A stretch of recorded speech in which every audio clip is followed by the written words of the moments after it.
My name's Bobo. My name's Bobo. This is Real Raw and Recovered. Uh, these are my brothers that have recovered from a seemingly hopeless state of mind and body. This is my sponsor, Will D. This is Tim. This is Charlie. This is Logan. We've all crossed paths at a particular 12-step group. We've all recovered from a seemingly hopeless state of body, and our only purpose is to help guys out there or women who are going through the same thing. We ask that if you are getting some help or some guidance from our YouTube channel that you subscribe to Real Raw and Recovered. And after that, let's get started on the conversation. So what we're going to be talking about here is I did a short clip on the spiritual malady, and so you don't think this is the Bobo show or some shit like that. This is some shit that people like us go through, and here now is 4 more people will be saying some of the exact same things along the exact same line. We'll come from the book first, and then I'll open it up for discussion, and these guys will just tell you what they've experienced with this situation. So the first page we'll go to will be the doctor's opinion on page XXVIII. So the doctor starts to lay out this cycle. He starts to tell us about what's going on with the real alcoholic. He tells us how we get started en route to this situation of alcoholism. He says, men and women drink or use essentially because they like the effects produced by alcohol or drugs. The sensation is so elusive that while they admit it is injurious, they cannot, after time, differentiate the true from the false.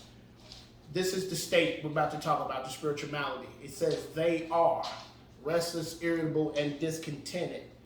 And unless they can again, which signifies that restless, irritable, and discontented is what happened when I stopped using, unless they can again experience the sense of ease and comfort which comes at once by taking a few drinks. That's a heck of a statement, because I've heard it said many times and I kind of missed it, that I'm going to either get high or I'm going to get connected to a power greater than myself. What I'm not going to be able to do is just stay stopped and be dry and be okay. Now I want to go to a page deeper in the book, the very first page of A Vision for You on page 151. On page 151 it says, now and then a serious drinker being dry at the moment says, I don't miss it at all. Feel better, work better, having a better time. As ex-problem drinkers and users, we smile at such a sally. We know our friend is like a boy whistling in the dark to keep his spirits up. He fools himself. Inwardly, he would give anything to take a few dozen drinks or a few hits or a few shots and get away with them. He will presently try the old game again, for he isn't happy about his sobriety. He cannot picture life without alcohol or drugs. Someday he will be unable to imagine life either with alcohol or drugs or without it. Then he will know loneliness such as few do. He will be at the jumping off place. He will wish for the end. And that, I had that experience, man. I'll tell you something just really raw about that place after quitting. So I take this ass whooping, which would make me emerge remorseful because of all the shit I done fucked up, right? And so I'd make the firm resolution. I'd join a group. I'd get involved as much as I could under this firm resolution. Just keep coming back. Whatever you do, don't use, blah, blah, blah. And I would be so miserable on the inside without anybody knowing it that, hell, I would even go to thinking I needed psych meds or some shit. Not saying ain't no such thing as a person needing psych meds. And if you need help with that, then you need to get help with that. But I'm saying that I would go get these damn psych meds and still end up doing some goddamn crack or heroin. It's cause so obviously I didn't suffer from bipolarism or manic depressive or PTSD. I had untreated alcoholism. I had a spiritual malady. And what's horrible is, exterior wise, after I stop, things are gonna get better. I'm gonna get back to work. I'm back eating, bathing again and shit. You know, I get a vehicle, I get a girlfriend, and outwardly speaking, you damn right I should be grateful. But I ain't. It ain't like I can't acknowledge that things are better on the outside. It's just that I'm saying internally I'm fucked up. And it's almost like I can't tell nobody about it. Because don't nobody want to fucking talk about the fact that I'm not okay just because I stopped using. Right? It's a fucked up spot to be in. We've lost a lot of good men this year because they obviously had gotten themselves in a place to where they felt uncomfortable telling somebody that they wasn't okay. 5, 6, 7 years sober to relapse because the big secret was they weren't okay anymore. So they had to use and they overdosed and died. That's fucking horrible. Somebody got to speak on it, man. Who wants some of that? My problem ain't that I can't. My problem is not using drugs and alcohol. My problem is, for my entire life, I have been incapable of being okay with who I am. My whole fucking life. So then when drugs and alcohol come into the picture and I take that first drink and I feel that burn in my belly and all of a sudden that sense of ease and comfort comes that probably normal people have that I never had, and finally I can function in my own skin as a fucking human being. Bam, that's it. I knew the first time I'm going to sacrifice my entire fucking life to make sure that I can feel like this as much as humanly possible every second, every day of my fucking life, and ain't nothing going to fucking stop me. People say all the time in the rooms I hear, hey, nobody wanted to be an alcoholic when they grew up. Nobody wanted to be a drug addict when they grew up. When I was 12 years old, I said, you know what? I'm going to be a drug addict, dude. This shit makes me feel good. Drinking makes me feel good. This is what I'm going to be. Fuck everything else. The way that I saw the world and myself gave me permission to destroy myself. It gave me permission to not have any dreams, not have any goals, not have any ambitions except destroying myself. Drugs and alcohol became the easiest, most predominant way in my life for me to fucking do that, and at the same time it gave me a relief. I've had an obsession with self-destruction ever since I can remember. I was not fucked up after drugs and alcohol came into the picture. I was fucked up from day one. I was fucked up way before drugs and alcohol came into the picture. I remember being like 8 years old, laying in my fucking room at night thinking of the easiest way to kill myself. The least painful way to kill myself is a fucking child, dude. And guess what? I told my parents about this shit. I told my mom about it. And guess what? They fucking institutionalized me as a child. Told me I was experiencing mental illness, dude. Today, I know for a fact I was not experiencing mental illness. I was just spiritually sensitive, dude. I was fucking spiritually sensitive. I was experiencing spirituality. I was experiencing the truth about myself in life in a way that I could not comprehend or understand. And there was nobody that understood what I was talking about and nobody to help me. And it came out in a negative way. Now, good for that when I find this book and this program and I realize this, that the solution to my problem is a spiritual solution, it makes it a lot easier for me to accept. It means that there's a lot of hope for me, dude. Who else wants some of that? Yeah, man, I like the way you said I decided I was gonna be Fuck yeah, I did, bro. That's all. And I relate to that. I didn't consciously decide that, but that's how I live my life. That's what I agree wholeheartedly about the scenario. Yeah. I don't think I consciously decided to, but I damn sure wasn't giving up the only thing that made me feel normal. So it was like, fuck it. Like he said, so I agreed like a motherfucker. I get with that. I did the same thing. I just didn't, I didn't make a contract with myself to do it. But no, man, the one of the clear signals I know understand now, whether you have this disease or not, and it is a disease, is that when I stop using, that's that bad motherfucker. That's when the shit. That's what showed me, especially after reading the book, they explained to me the using part was a solution to the real problem. I didn't know the real problem for a long time. I didn't consciously recognize that dope and alcohol was a solution. It was just a way of life. I recognized that dope and alcohol were whooping my ass. Finally. But I didn't know that before it got to the part where I was on the spree and the consequences, it solved some shit. Right. So once I made it to there, just stopping don't do a motherfucking thing. It really now just gives me clear ground where the problem itself at its core is exposed. So I need the shit out of my system to get started in my pursuit for solving my problem. And just stopping is only the beginning. That's not the end of all things. That's just not using shit. Like I told some guys, I said, man, I had 5 years dry because it was just dry. Man, I didn't put a goddamn gun in my mouth 3 times. Yep. Sponsoring people, carrying the message, miserable in a motherfucker. And I'll fake my ass off when you ask me about how I'm doing. Mm-hmm. I ain't gonna tell you the truth. One of the reasons, as he was talking about, you was sharing about not being able to be totally transparent on that level with others in the environment of recovery, because he said part of it, I don't feel a part of. Even though I'm doing all the shit they do, I felt the same way at church all my life. Yeah. Even though I'm doing the same, I know in my mind, as soon as I get a chance, I'm gonna try to do something that these Christians say don't do. Mm-hmm. And conscious is not that I want to go get high, but I don't feel connected. Right, part of. I don't feel a part of. And the reason for that is because what I'm craving is connection with God, and I'm trying to get these people from the people to provide it for me. Yeah, which they can't do. And which they can't. But I didn't know for the longest because they told me to keep coming back. Right.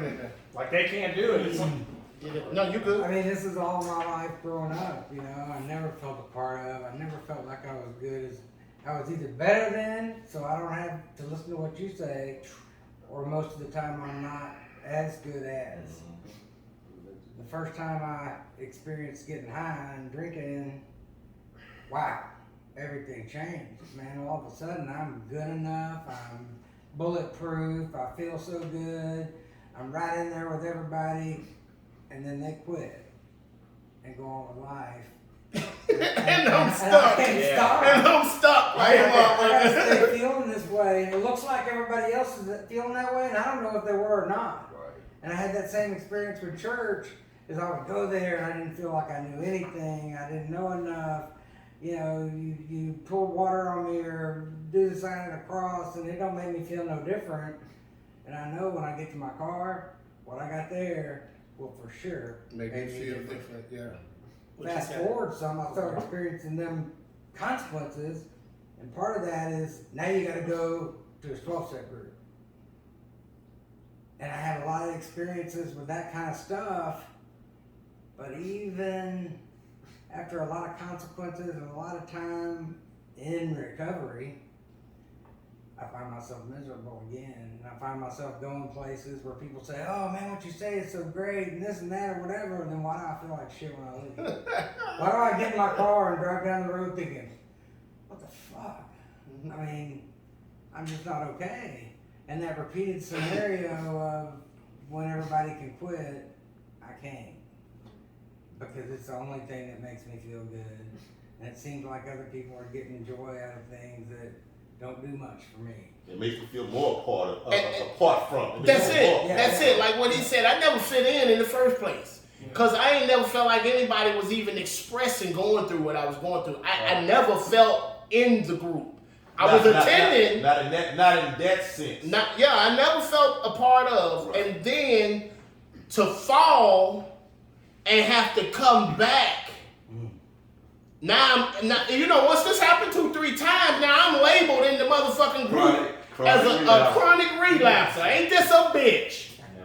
I never had my problem solved. I didn't motherfucking relapse. I made a lap. That's what dopamine do. Start, stop. But no, they didn't know. No, I ain't blaming him. I'm blaming me for missing the fucking big picture.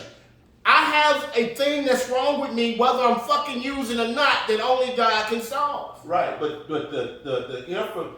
See, but I never had the information in 2010. I think you were going through some AA stuff, so you had it still wasn't presented to you like it was presented to us when Ben brought it to us, because it was straight book. And here's what happens, man. It happened to me for a long time.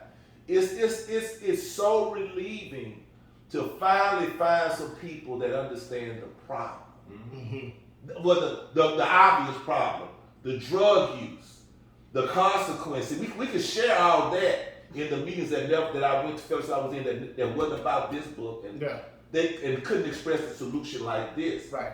And so, if that's all I got, that's all I got. Yeah. But then here's the deal, because I'm involved in for me personally, in the fellowship that's not this book, and don't understand that the dynamics are not articulating it like this book does. All they got to give me is what they got. And so I think that's all it is. Yeah. I think that's all there is, dog. Right. So when I got this, it was like revelation. Ain't nobody ever told me I could be recovered. Right. Till being told. Never. And then show me what he wasn't just saying shit. He's like, put this in here. Yeah. That's why I got it from. It's in here. Somebody told me to. Yeah. You know? But that the isms are not addressed by people who don't have it. Right. They can't. You know what I'm saying? Let me hit on that. Go ahead. If the drugs and the alcohol, if that was it, man, if being sober, if that all it took, then after those 30-day treatment centers, that would have been it. I would have been perfect. I would have been cured. I would have been solid. I wouldn't have to keep coming back to these places. But people like us, like I know I'm a real deal addict and alcoholic of a hopeless variety, right? And I know, you guys are as well. We can't just do a 30-day treatment center and just become dry for 30 days and expect not to go and use again. If that was the case, then why would, these experiences where I go to treatment and they teach me all these things about the brain and they teach me they help me with my trauma and they teach me coping skills and people and places and things. And they come up with relapse prevention plans. All good things. These are all good things and great suggestions. But for the real deal addict and alcoholic, it doesn't help us. It doesn't help someone like me. I needed that divine intervention. I needed God. I needed that power greater than myself to restore me to sanity. And until I realized that, I kept falling on my ass. I would go to treatment for 30 days, 45 days. I would feel great. I would feel so happy. I'd be calling my parents, Mom, I figured it out. I just need to get a gym membership and a good job and that's it.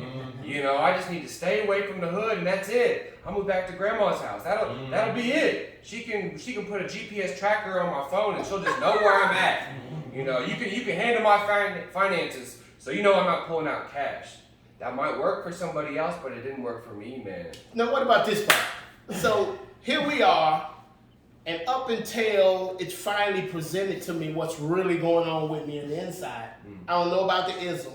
I don't know about the untreated alcoholism. I don't know about the state of being restless, irritable, discontented, not okay in my own skin is the damn problem. That's the beginning of my cycle to get back to the obsession to first use to go on the spree. I don't know about that. And so now, when I come back in to reestablish with people who don't know about the ism either, just not using and keep coming back is working for them. Thank God it's working for them because I'm not holding my nuts on them, but that's not working for me. I'm miserable, right? Now, I already had an issue with feeling like I'm alone. I know loneliness like I've never known and I ain't never been a part of. But now here's their comment. You must not really want to do this. Man, get the fuck out of here. So the book helped me there too. When the book says, in the life of every alcoholic, he passes into a state where the most powerful desire to stop drinking is of absolutely no avail. So that right there was from ignorance. They are fucking wrong. I've been wanting to be done with this shit for good and for all for a long goddamn time. And if my wanting to stay stopped was enough, then that meant I still had a choice. And if I had a choice, that meant I still had some power. And if I still had some power, that meant I wasn't a real alcoholic. Right. You see what I'm saying? And so I stayed in the rooms hoping that by, what do y'all call it? When you think it's going, osmosis, it's going to rub off. Yeah. But it never did. Right. And so I continued to look like the fuck up of the group. The one who just won't get his shit together. Not only the group, but your family as well. Well, they damn sure don't understand. But I'm in a room where my hopes is that we are alike. And the truth is, we all had a problem with alcohol and drugs, but we all ain't crossed over to the point in which there's no return through human aid. We all hadn't gotten that sick yet. Some people, what the big book declares as hard drinkers and hard users, it impairs them mentally and physically. It might cause them to die a few years before their time. All that kind of shit. They might even need medical help to come off of it. But two things they got, I ain't got no more. Sufficiently strong enough reason to stop. Good pussy. Run across that bomb dick, whatever. get pregnant, finna have a baby, a maternal, paternal instinct. Oh, just snap kick out in, of it. or just move away, new friends, some shit, geographical cure. They sufficiently strong enough reason they don't look back. Yeah. Right? Now, here's the part. He can either stop or moderate. Now the word moderate means this motherfucker can keep using. Yeah, he's still doing something. He can have a beer on the weekend. I love the taste of beer. God damn. But I better know my motherfucking ass better not touch it. Yeah. If I touch it, it's gonna do some shit that it only happens in the real alcoholic and addict. The allergy never happens in the average temperate drinker. But it happens all the time in the real alcoholic. Well, understand this. You know, are you finna get here? Oh, you go ahead. Go ahead. You can get First of all, and I understand this now. That's why I can carry the message, and I can go to other fellowships, even the fellowship that's AA, but doesn't have the same message of depth and weight that they're not going by the book. They're not going by the book. Okay, because I understand we are a minority, dude. Mm-hmm. We are a minority. In the crowd of people who had bad habits, we are still a minority. In the world of addiction, we the minority. We can sit in an AA meeting and be the minority. Yep. Be the only real And be the only- Check this shit out, dude. I'll tell you what. I'll tell you this story about a dude sitting in a meeting one day. Dude starts talking and says, man, I got 15 years sober, man. And you know what? Today, I can sit there on the weekends and drink me a couple bottles of O'Doul's. And I'm like, what the fuck are you talking about? So I call this is way back when they call my sponsor and say, hey, man, there's this dude fucking saying he's got 15 years sober in a fucking meeting and telling me that he drinks O'Doul's on the fucking weekends. That means I can drink O'Doul's on the fucking weekends. My sponsor goes, hey, bud, did it ever occur to you that this man might not be a real alcoholic? I'm like, God damn it, dude. And it's like, what is the overwhelming, I ask myself this, I remind myself on a daily basis, what is the overwhelming, undeniable truth and principle of my life today? And it's that I'm an alcoholic. Yeah. It's that I'm a real alcoholic. And that means that there are specific things that I must do every day without fail, or I will die. Or I will die. And it's like, well, what makes me a real alcoholic, dude?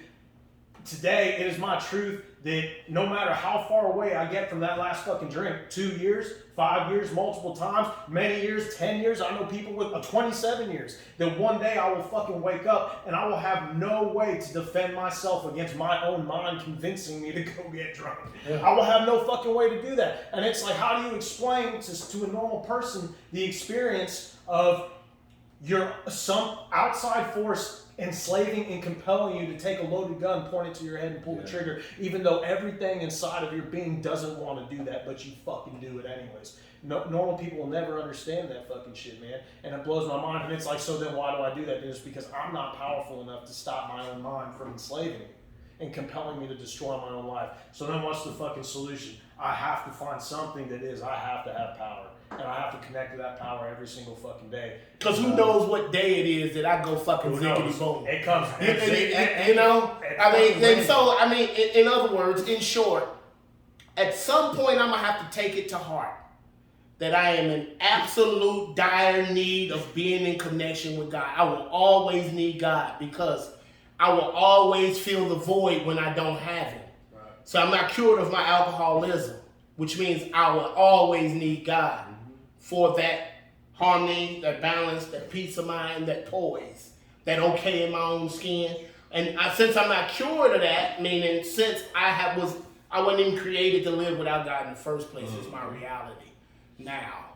And so I'm good with that. I've come to terms with, hey, this is God's show, not mine.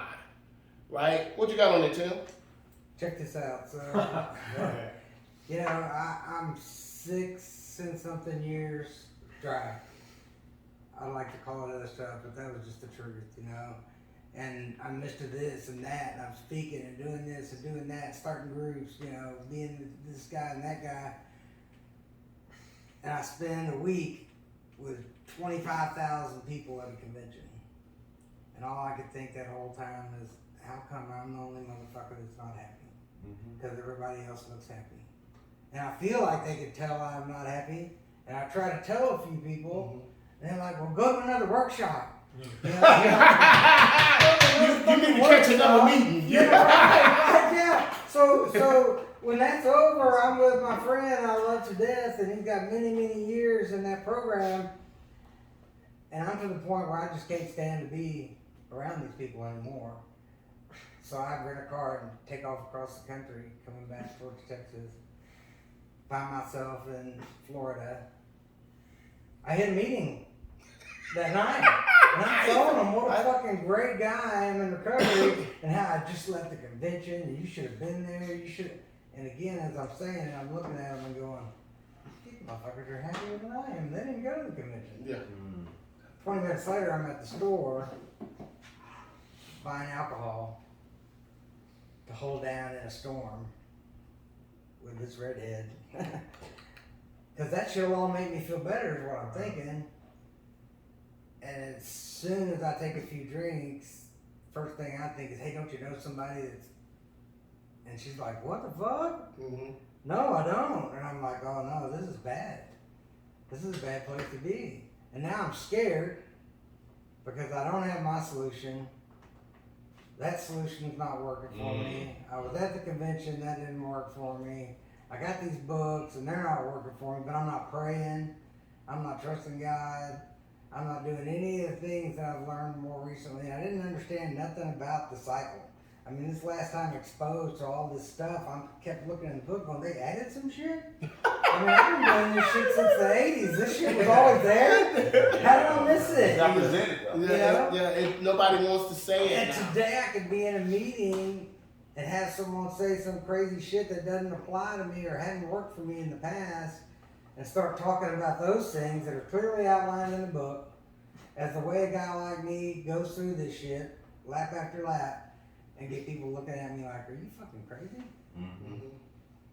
And it's not till someone else points out to me that, you know what, maybe they're not like you. Right. And that's hard for me to take because I want everybody to be like me. Right. And it's just not the truth. It's like we said earlier, we're the minority. A lot of times we're the minority. Very few places have I found a message of recovery that I felt like I was just like everybody else in the room. Mm-hmm. This is surely one of them. Yeah, I was just thinking, you know, as you're sharing your story, I was thinking of this one experience where I thought I needed a meeting. I thought I needed to be around other alcoholics, but God was persistently telling me to seek Him only. You know, it was that one time where I was working this job. It was I was letting it steal my peace. Right? It wasn't the job itself, but I was letting it steal my peace, and I was becoming very, very resentful. So I stopped seeking God for 2 days. 2 days I rested on my laurels. I didn't meditate in the morning. And on that second day, as I'm getting home from work and I'm working downtown, I think to myself, man, you know, I'm from St. Louis. I'm living in Fort Worth, you know. St. Louis, I think, is a real tough place. Fort Worth can't be that bad. I'm gonna drive down Lancaster, which is like a street where all the homeless people are at, you know, not the nicest part of town. I'm so delusional in my mind, I'm saying to myself, I don't want to get high. I don't want to cop dope. I just want to think how tough I am, right? Bro, I'm not fucking tough, bro. I'm not tough at all. I'm sensitive, bro. But, so I think I'm so delusional, man. And, you know, thankfully we had some type of alumni Zoom meeting where I'm able to get that off my chest, and I'm able to get open and vulnerable about that. I'm like, hey guys, you know, I drove down to the hood today. I didn't get high. I just wanted to see how bad it was. And then as we're in this Zoom meeting, I'm like thinking to myself, man, I need to go to a meeting right now. I really need to be around other alcoholics. I really need a meeting. That's what I need. And so as I'm on the Zoom, I get in my car, I start driving to this meeting that I found online on my phone. You know, the Zoom meeting on my phone ends, and so I'm GPSing my way to wherever the meeting was at. And I call my sponsor, I call Bobo, I let him know, man. I was like, yeah, you know, I'm just on my way to a meeting right now, and you say something along the lines of, well, instead of going to a meeting, don't you think this would be a great opportunity for you to, you know, get quiet and, you know, take some time to yourself and really seek God? I'm like, maybe, I don't know, but I'm still gonna go to this meeting.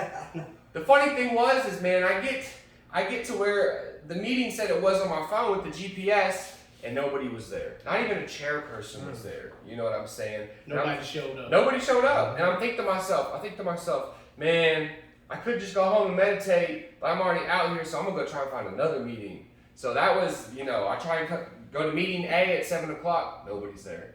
And so I find meeting B, which is maybe at 8:30 or whatever. So I drive all the way across town, maybe 45 minutes. I'm thinking to myself, man, I really hope somebody's at this meeting this time. You know what you made me think about? You made me think about in the restless rhythm and discontent, in the ism, there's degrees in there, right? But if I'm in it, I'm in it. If I haven't had the spiritual awakening or the psychic change, I reside in the real. Sometimes it's not as strong and potent, and I'll convince myself that a little relief is recovered.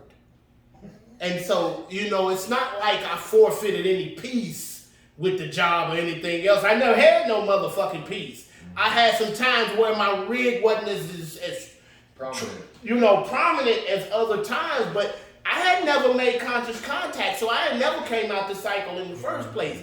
And so here's the deal. So when I'm still in this cycle, I hadn't made conscious contact. There's some things that's really legitimate and good and not inherently wrong that automatically gonna cause me to explode in the restless rhythm and discontent. I'll get a girlfriend. Oh my God. Or I'll get a job. Oh my God. Or lose a job or lose a girl. Or move out the sober living house to my own crib. Now what the fuck am I gonna do? Yeah. I ain't never had no peace. So I ain't never been able to transition into nothing. Right? See, when I make that firm resolution, now it's pins and needles. It's a rule book in play, or my ass gonna say, oops, and get high. Right? Now I can't miss a motherfucking meeting. I need to make them 3-4 times a day. I need to be carted around by my sponsor and babysitted. I got to give my debit card and shit to my girlfriend. I need everybody all up in my motherfucking Kool-Aid to keep me under control. Cause I know I'm finna blow any minute. I know, and they watch me and they pick it up too. I ain't okay, and they know I ain't The okay. last thing you think to seek is God. That's the last thing on the agenda. All those middle of the road hard drinker solutions where it would work for them to go. Homemade remedies. Yeah. If you have not yet been transformed by the renewal of your mind, in a sense, that this is a transformative process. Because I was thinking while you was talking about. I was thinking in my mind, so what you expecting people to need to do for you? Yeah. What you bring But that's what they gave us, though. They made us think that was, Here's it's as simple as this. Without having that conscious contact with the God of my understanding, who reveals himself to me and lets me know I got you. Right. Where my confidence is in him. Everything I confront in life, I'm trying to find an external solution. When I know that God is real in my life, it's always eternal. Because when I find this is what has happened to me. Now what I find when I'm in conflict with somebody or something, you know what I do? I may be caught up in a minute about their shit. I say, oh, that's not my business. No, the problem with me. And since I know the problem with me, and the only help I know is God now, because it's just, that's my truth. That is the truth. So I submit myself to God. That's exactly what the book said. The book said that probably no human power could have relieved my alcoholism.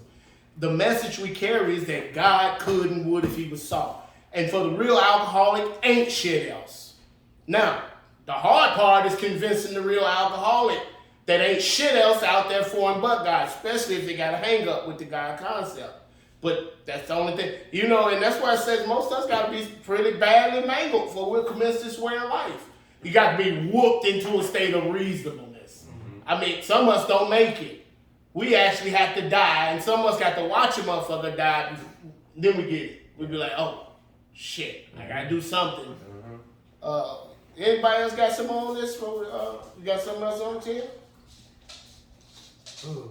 I mean, when you talk about the thing with the meetings and needing them, I just remember leaving my house an hour and a half from Dallas and headed to town, stopping in one town and hitting a meeting, and then getting to town and hitting another meeting. Meantime, calling my sponsor to see if we could have some dinner or whatever and hit another meeting. And I'll talk some shit that people will come up to me afterwards and go, oh, you got that shit. And my thought inside that I can't share with nobody is then how come I'm so fucking miserable? How come I'm running from meeting to meeting you know, and hanging out outside smoking, hope someone notices that I'm disturbed and I need some help. Gotta go out.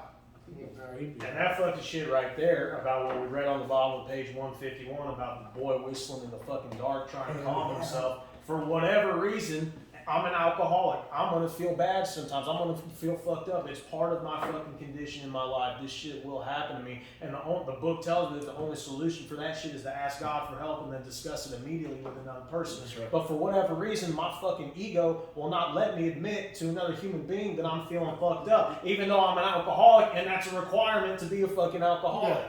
Yet it won't let me do it, and the only solution is fucking spiritual confession, dude, and asking God for help. It's the only way. And so then you got people that fucking like, dude, I remember when I got a year. Shit, I remember when I got 18 months too back in the day, and it was like the idea that if I admitted that I was fucked up, that I would be of less usefulness to the people around me. How much of a backward fucking thought is that? Because then if I don't admit that I'm fucked up, I'm gonna die and destroy my life, and then I can't do shit, much less help another person. Yeah. You know what I mean?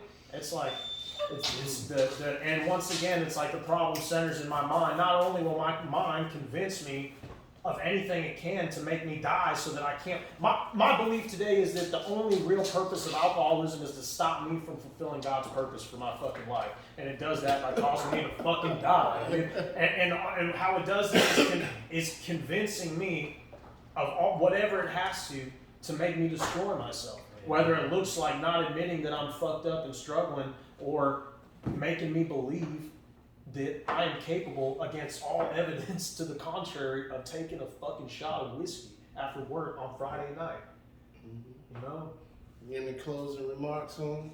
What it boils down to, man, is that for a long time I didn't have the truth of this text to even be exposed. I wasn't exposed to the truth of this text. And the truth that I was exposed to wasn't the whole truth. And even when I was exposed to this initially, at some point, I got blinded to the truth. Today, my experience is God is truth, and He leads me to truth. Whether it's about myself, the situation I'm in, well, I'll go on down about myself.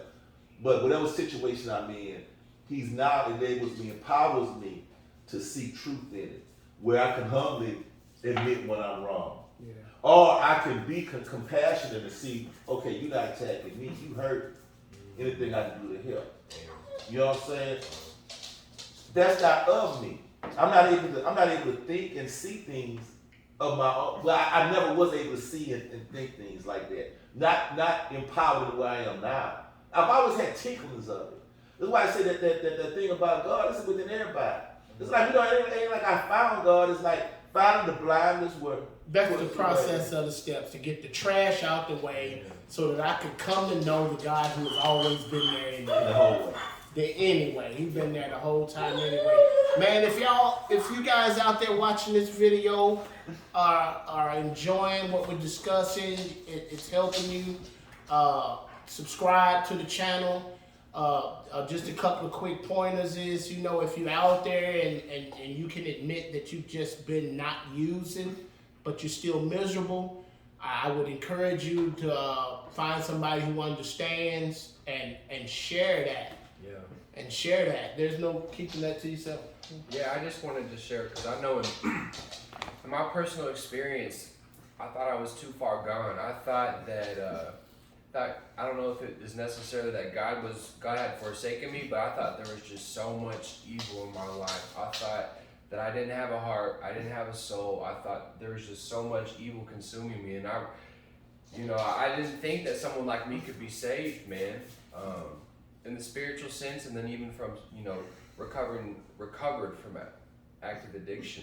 And so I just want to say that anybody who thinks they're too far gone, maybe they've done a lot of bad things out there in the world, they've suffered a lot of bad things, and maybe they don't even have the strength to want to change for themselves. I just want to let you guys know that I'm sure all these guys at this table have felt that same way, and there is a way, man. We do recover. Hell We yeah. do recover. So Appreciate it. Thank y'all. Yeah. Y'all had anything else closed?